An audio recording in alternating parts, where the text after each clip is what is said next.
Carinske vojne in nenehno spreminjajoče se napovedi ameriškega predsednika Donalda Trumpa so na finančnih trgih ustvarile negotove razmere, ki tečaje vrednostnih papirjev potiskajo globoko navzdol.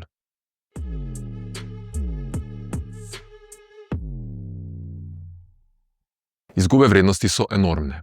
Od 19. februarja, ko so delniški trgi dosegli rekordno vrednost, so zdaj zaradi negotovosti glede carin in geopolitičnih tveganj izgubili približno 9%. V številkah, razmere so izbrisale $4 bilijone z lestvice podjetij S&P 500.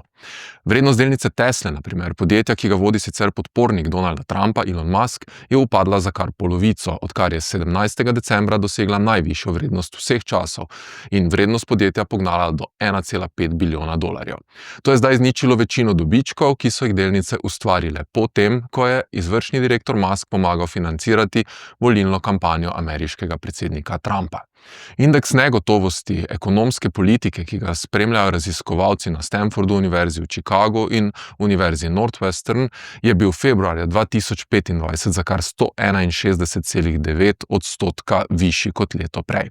Velika negotovost gospodinjstvom in podjetjem otežuje načrtovanje, investiranje in porabo. Gospodarski poznavalci tudi zaradi Trumpovih novih carin napovedujejo višjo inflacijo. Ta pa bi lahko upočasnila gospodarsko rast ZDA, kar bo povsem nasproten učinek od želenega.